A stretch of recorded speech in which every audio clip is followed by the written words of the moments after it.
En el 3.1 tenemos comparar y contrastar implicaciones de seguridad de los diferentes modelos de arquitectura. Entre ellos tenemos diferentes conceptos que debemos entender, principalmente sobre la nube. Tenemos lo que se llama el matriz de responsabilidad, que la seguridad y responsabilidades del consumidor o del proveedor debe estar bien documentada. Por ejemplo, si es una aplicación que ofrece software as a service o platform as a service, on-premise o infrastructure as a service, cada uno de ellos tiene diferentes responsabilidades asignadas al consumidor y al proveedor.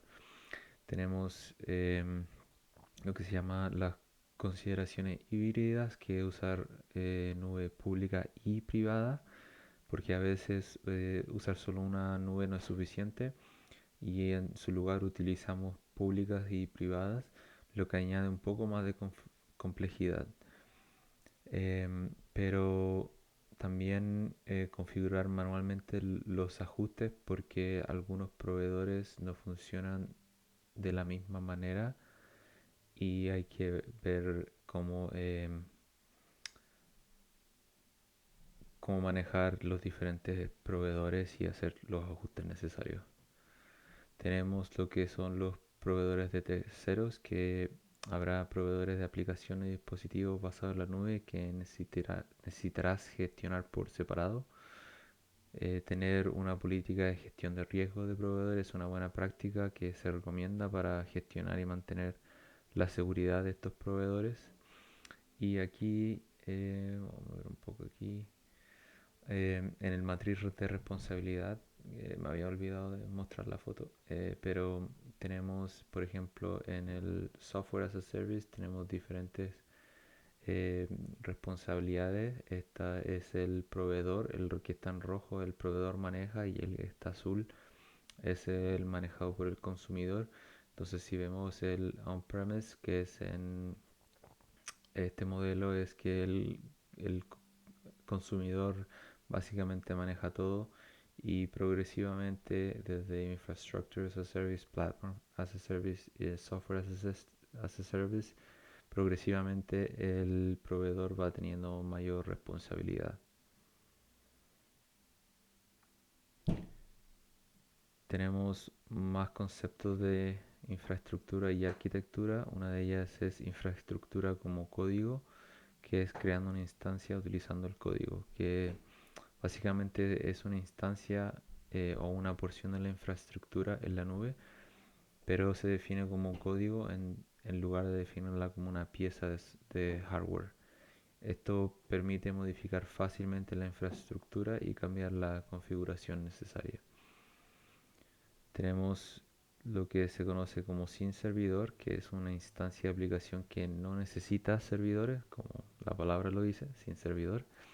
Esta instancia o esta arquitectura sin servidor es una manera de crear y ejecutar aplicaciones y servicios sin tener que administrar la infraestructura, y su aplicación continúa ejecutándose en servidores, pero el proveedor de la nube se encarga de toda la administración de los servidores. No se tiene que aprovisionar, ni escalar, ni mantener servidores para ejecutar estas aplicaciones, o base de datos o sistemas de almacenamiento.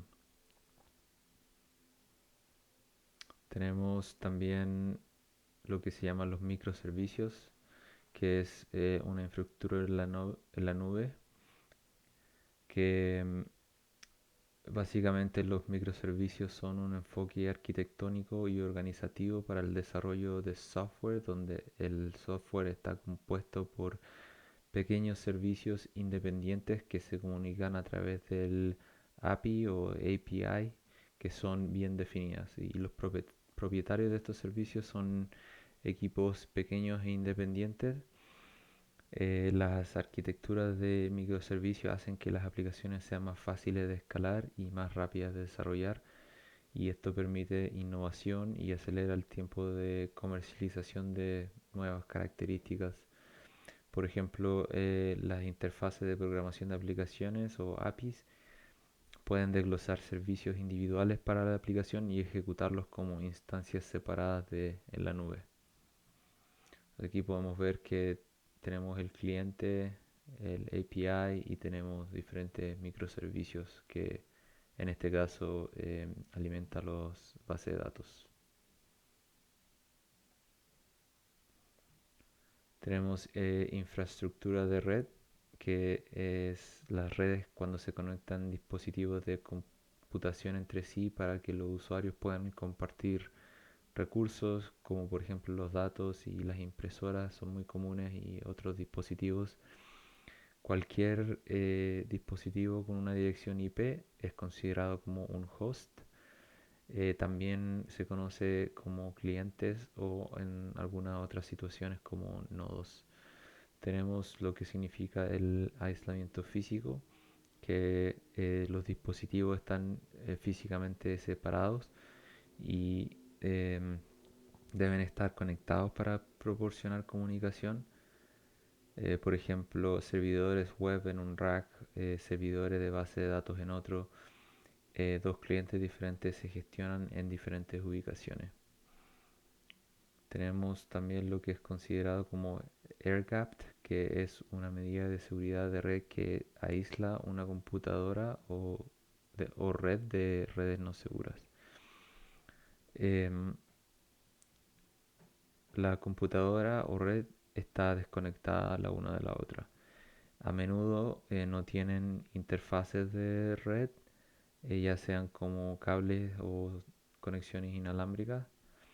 Y esta es una medida de seguridad empleada que puede usarse en una o más computadoras para asegurar que esa red de computadoras esté segura y físicamente aislada de redes que podrían ser no seguras, como por ejemplo el Internet público o una red de área local.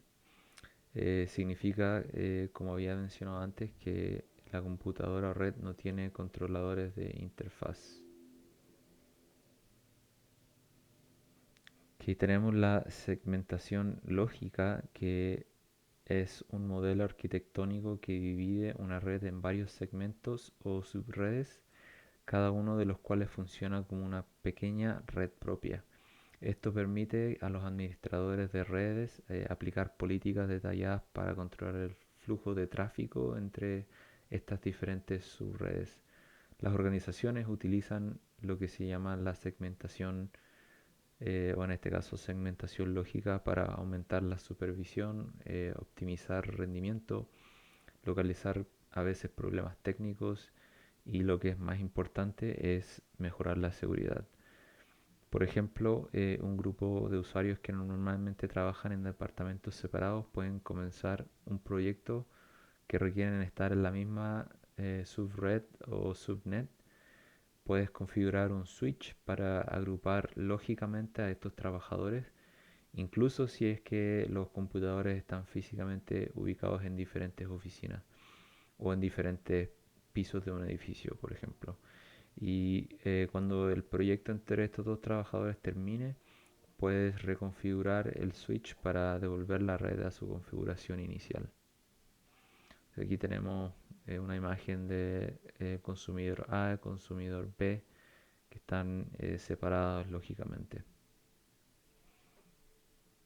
Tenemos la infraestructura de red, principalmente las redes definidas por software, eh, que representan un enfoque en el que las redes utilizan controladores basados en software o interfaces de programación de aplicaciones para dirigir el tráfico en la red y comunicarse con la infraestructura de hardware subyacente. Y aquí tenemos a veces tenemos algo que se conoce como plano de datos o plano de control, que básicamente el plano de datos procesa los marcos y paquetes de red, plano de control gestiona las acciones del plano de datos, trabaja con lo que se conoce como NAT o Network Address Translation, que traduce las redes entre uh, redes privadas con redes públicas. Tenemos esos dos conceptos que son importantes. Y también tenemos el plano de gestión que configura y gestiona el dispositivo. En esta sección básicamente tienen que saber la definición de las redes definidas por software, no tanto lo que hace el plano de datos o plano de control o plano de gestión, solamente como entender nivel general. Siguiendo con los conceptos de infraestructura y arquitectura, tenemos lo que se llama en sitio, que es control total, que todo está gestionado internamente y es bueno porque es más manejable y flexible.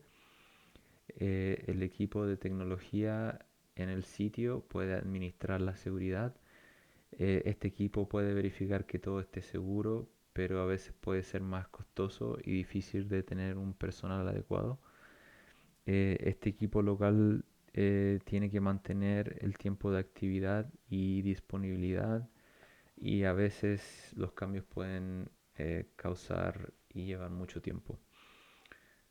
Tenemos lo que está es centralizado versus descentralizado, que la mayoría de las organizaciones están físicamente descentralizadas, ya que es difícil gestionar y proteger tantos sistemas diversos. Por lo tanto, centralizamos la gestión de seguridad, que esto puede ayudar con alertas correlacionadas, análisis de archivos de registro y un sistema un poco más comprensivo, así como el mantenimiento y la aplicación de parches. Tenemos dos conceptos de que es virtualización y contenedorización. Eh, Primero, virtualización permite ejecutar diferentes sistemas operativos en el mismo hardware. Cada instancia de aplicación tiene su propio sistema operativo, eh, lo que añade un poco más de sobrecarga y complejidad, y también es un poco más costoso. Entonces tenemos lo que se llama como la infraestructura, lo que es el hypervisor. Tenemos el sistema operativo 1 y sistema operativo 2, que tienen diferentes aplicaciones, y eso tienen las máquinas virtuales. Tenemos lo que se conoce como contenedorización, que es una manera de tener múltiples aplicaciones funcionando simultáneamente, todas en un solo hardware. Y en este no se necesita un sistema operativo. El contenedor tiene todo lo que necesitas para ejecutar la aplicación, o sea que no tiene los extras, solo tiene lo necesario para ejecutar esa aplicación. Es una unidad de software estandarizada con código y dependencias. Es un proceso aislado en un entorno controlado. Y también esto añade seguridad, porque tiene una separación entre aplicaciones. O sea, si aquí tenemos aplicación A, está separada de aplicación B, entonces si tenemos algún riesgo de seguridad en A, esto no va a afectar B o C. Y una de las aplicaciones de contenedores más comunes se llama Docker, em, que ese es el que Docker y Kubernetes son los más comunes. Tenemos lo que se conoce como el Internet of Things o IoT devices, que son sensores, dispositivos inteligentes y tecnologías portables, em, que a menudo tienen credenciales predeterminadas que son débiles y no seguras. Em, También tenemos lo que se llama sistema de control industrial o supervisión, control y adquisición de datos, SCADA, que son computadoras que gestionan equipos en una instalación, generalmente en un sistema de control industrial, em, que tiene una multilocalización. Este sistema de control está distribuido con información en tiempo real, y el control del sistema a menudo se utiliza en instalaciones de generación de energía y manufacturación. Eh, por razones de seguridad requiere una segmentación extensiva para poder protegerlos de ciertos ataques.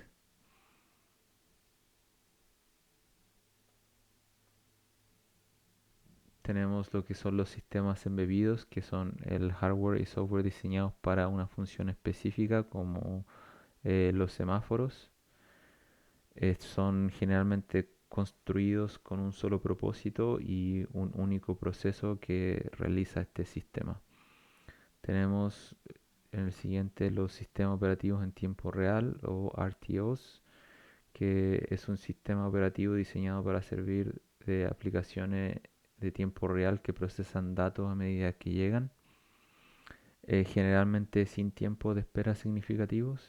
Los RTOs están optimizados para garantizar un tiempo de respuesta rápido y predecible, lo que es esencial en entornos donde el tiempo de procesamiento es crítico, como en sistemas de control industrial, sistemas médicos, sistemas de telecomunicaciones, control de vehículos y muchos más. Otro concepto en la infraestructura es lo que se conoce como alta disponibilidad, que es una manera de mantener un sistema funcionando constantemente, incluso si es que una parte falla. Esta alta disponibilidad significa que siempre está activo, siempre disponible.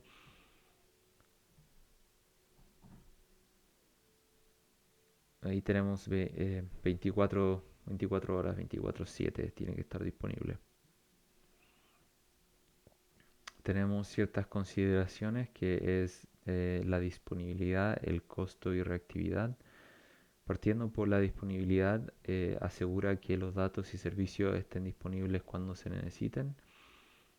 Eh, para algunas organizaciones, simplemente eso puede significar que los datos y servicios deben estar disponibles entre las 8 de la mañana y 6 de la tarde de lunes a viernes. Y para otras organizaciones eso puede significar que estén disponibles las 24 horas del día, los 7 días de la semana y los 365 días del año.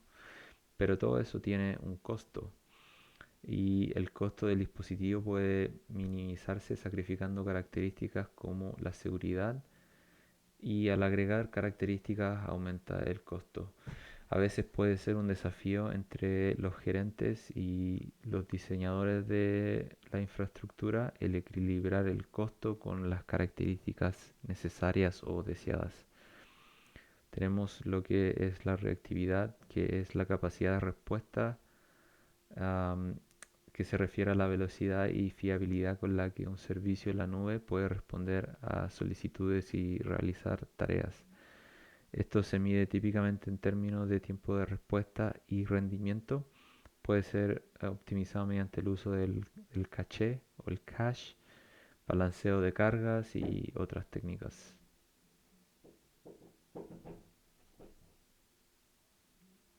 Tenemos lo que es la resiliencia, que se asegura que los sistemas sean confiables, pero sin el alto costo asociado con sistemas de alta disponibilidad. Los métodos de resiliencia ayudan a que los sistemas se curen a sí mismos o se recuperen de fallas con el mínimo tiempo de inactividad.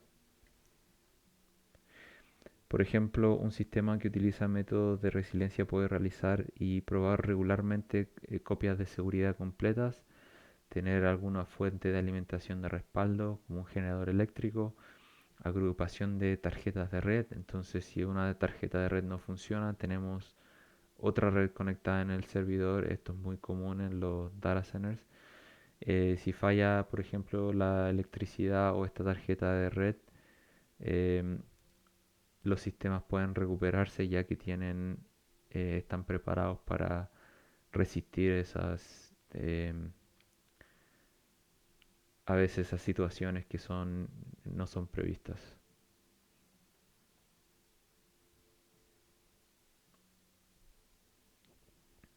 Una de las otras consideraciones es la facilidad de implementación. Los sistemas embebidos de IoT o de SCADA a menudo se implementan en ubicaciones remotas y difíciles de acceso, lo que hace que el mantenimiento y las actualizaciones sean más difíciles.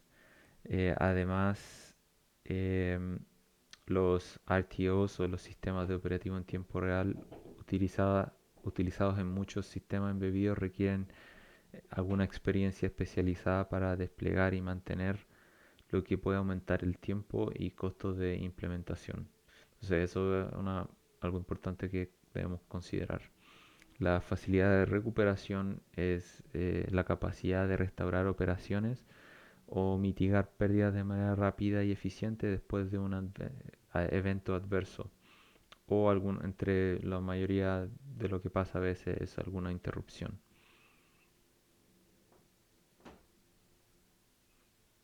Siguiendo con otras consideraciones tenemos escalabilidad, que es la capacidad de un servicio en la nube para manejar cantidades crecientes de datos, tráficos, solicitudes de usuarios sin degradar el rendimiento. Por ejemplo, si tienes un sitio web que utiliza 3 servidores para funcionar, un tipo de escalabilidad sería agregar servidores adicionales para manejar el tráfico. Y agregar servidores adicionales puede ser, se llama escalado horizontal. El escalado virtual no agrega más servidores, sino que añade más recursos como la memoria RAM o un disco de almacenamiento. Tenemos lo que otras consideraciones que podríamos tener es transferir el riesgo a otra organización o entidad. Em, por ejemplo, podemos aplicar una transferencia de riesgo cuando compramos un seguro, eh, porque eso traslada parte del riesgo financiero de la organización a la compañía de seguro, lo que puede ayudar a la organización a manejar costos y el riesgo. Tenemos lo que es la disponibilidad de parches o la imposibilidad de aplicar parches. Em, por ejemplo, actualizar o parchar computadores y servidores a veces es fácil, pero a menudo es muy difícil parchar sistemas embebidos, ya que la distancia, la ubicación y segmentación pueden que sea difícil de actualizar. Em, Esta es la gran diferencia entre los endpoints como los escritorios y los dispositivos móviles, ya que los sistemas embebidos son más difíciles. A veces los proveedores de estos sistemas embebidos no incluyen métodos para parchar estos dispositivos, no mandan actualizaciones y si es que lo hacen, a veces no lo escriben cómo hacerlo de manera eficiente o a veces no hay manera de enterarse que ellos tienen una actualización. Y tenemos consideraciones de energía. Los dispositivos embebidos a veces no tienen sus propias fuentes de alimentación, sino que utilizan la energía de otro dispositivo. En algunos casos, los dispositivos deben usar baterías que ocasionalmente necesitan ser reemplazadas. A veces esto resulta en un conflicto en capacidades de computación. Una capacidad de mayor computación requiere más energía y requiere que las baterías se reemplacen más a menudo. Tenemos lo que es la capacidad de computación de los sistemas embebidos, que es limitada porque requieren menos quizás memoria o procesador, entonces requieren em, menos energía. eh, y es muy limitada en comparación con un computador o un servidor porque son pequeños y sus CPUs o CPUs no son completos, no tienen CPUs o GPUs en algunos casos.